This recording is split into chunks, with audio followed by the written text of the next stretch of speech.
If you're getting bored of hearing about all the same old superheroes and villains over and over again, you might not be alone.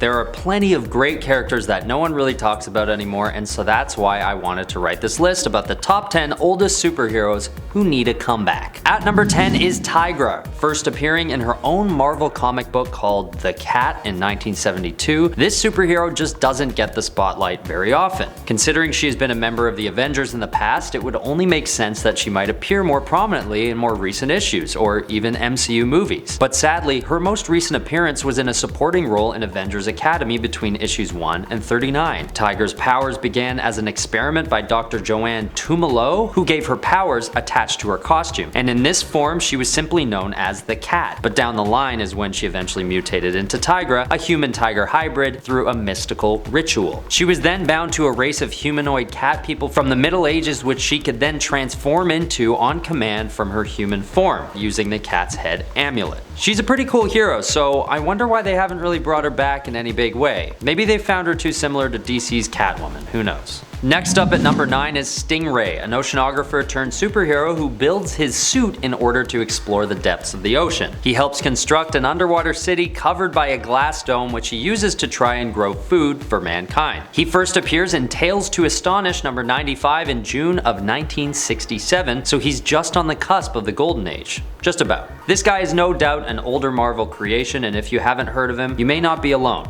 Although he has appeared as recently as the Iron Man 2020 event, he still only appears briefly as a side character facing off against Captain Barracuda. But at least the writers of that issue probably had the same thought as me, that he deserves to come around again. Once again, my hunch is that he's just a little too similar to DC's Aquaman, which might keep Marvel from giving him any more spotlight than they already have in more modern issues. Although his buddy Namor the Submariner, looks like a carbon copy of Aquaman. But Namor appeared for the first time in Marvel's first ever comic book, Marvel Comics number 1 in 1939, whereas Aquaman didn't appear until 1941. But I digress. It just seems that DC found a way to occupy the underwater superhero market, which keeps us from seeing more characters like Stingray and even Namor more often. At number 8, we have DC's The Question, or just Question. Like Stingray, this superhero first appeared in 1967, but isn't showcased very much anymore. Usually teaming up with the Blue Beetle, this superhero got his last solo series in 1987, lasting 36 issues. He originally had the secret identity of Vic Sage, but was later reimagined in the 2006-2007 miniseries 52, and his protege, Renee Montoya, takes over the mantle. This character is just a good old-fashioned fighter, only really having abilities in martial arts and I guess sleuthing since he's a journalist by trade, but he's just got such a simple and cool film noir kind of look, and it would be cool to see him in a lead role again. Again though, his abilities and look are strikingly similar to Marvel's Chameleon, so maybe by holding back on popularizing this character too much, they're just avoiding butting heads with their competitors. Once again, it's hard to tell. Okay, at number 7, we've got Marvel's Dominic Fortune, or Dominic Fortunov. This character is not only old in terms of his first appearance in the comics, but the character himself is aged to the point where it's known to be one of his biggest weaknesses. First appearing in Marvel Preview number 2 in 1975, this superhero needs a comeback for the sole reason that he's just a guy. He doesn't have any powers, but fought in World War II and always seems to be getting caught up in assassination attempts and weird odd jobs. Like one time when he had to babysit 3 drunken actors in Hollywood for a weekend and had to call the cops on them after things got out of hand. And after that, Fortune actually gets recruited to the Avengers by Nick Fury in 1959. He's just a good old-fashioned human superhero who runs into human troubles and stays in his lane, but ends up getting the opportunity still to support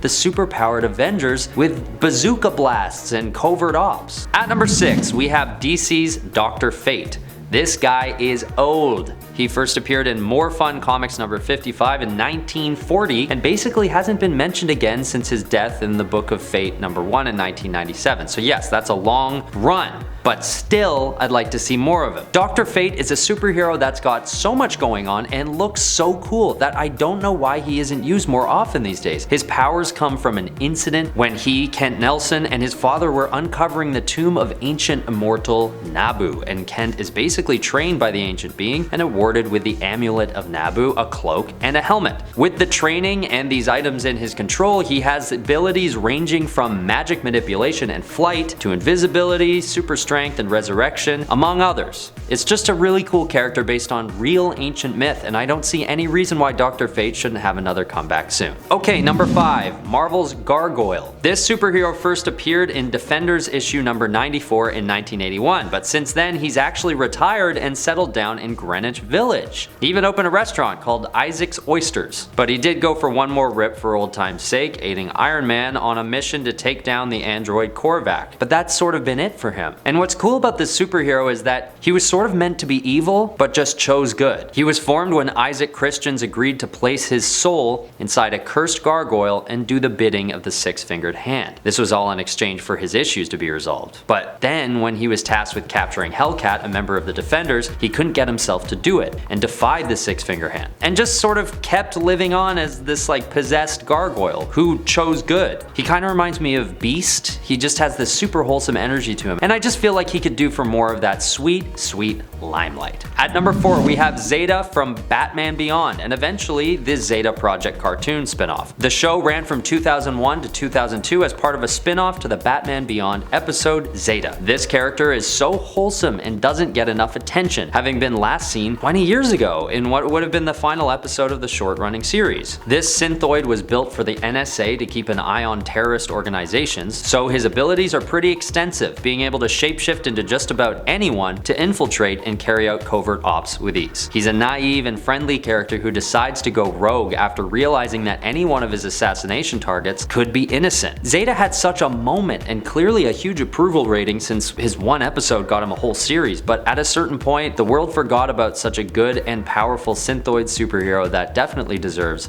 a comeback. At number 3, there's Warlord, a character the world hasn't seen since his death in Warlord Volume 4, Issue 12. But there should be some kind of revival of Travis Morgan, who is another character on the list who doesn't actually have any powers, but is just a very well-respected and decorated war veteran. He also looks a lot like Oliver Queen or Green Arrow, which could have had something to do with it. They sort of acknowledge this when they finally meet in the same comic, and all of the Seattle underworld mistake Warlord for Green Arrow and attack him on sight. But whatever the reason is, Warlord's legacy deserves to be acknowledged with another appearance of some kind. I mean, the lore behind the character is that in past lives he's been Sir Lancelot, D'Artagnan of the Three Musketeers, and Crazy Horse, among other legendary warriors and soldiers. He's just a great human character with, might I add, a really cool costume and some badass accolades to boot. Bring him back. Okay, at number 2 on the list, we've got Komodo. This superhero really was a flash in the pan, only appearing on and off for a few years and having her legacy end with her powers being stripped for a time until they're restored again by Cloud9 and Hardball. But that's sort of it.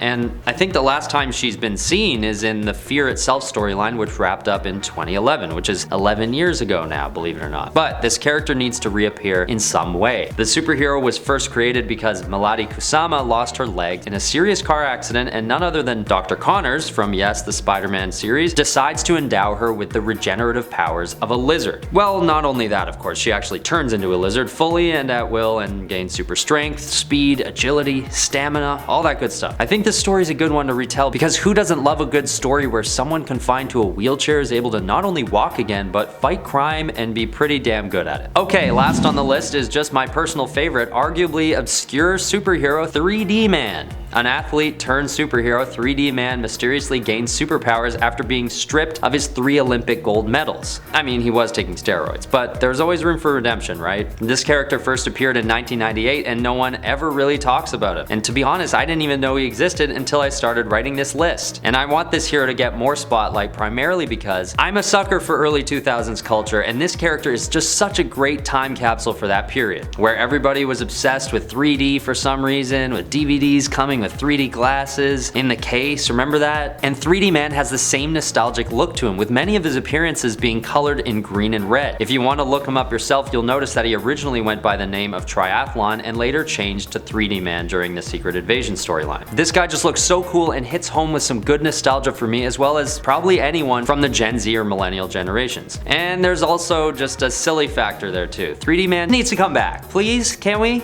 Just for 1 second. That's my list. Did you agree, disagree? How are you doing today? Leave it all in the comments below. I've been your host, Ben Ball. Please make sure you enjoy social media responsibly, but do follow me on Instagram if you choose. And until next time, stay nerdy.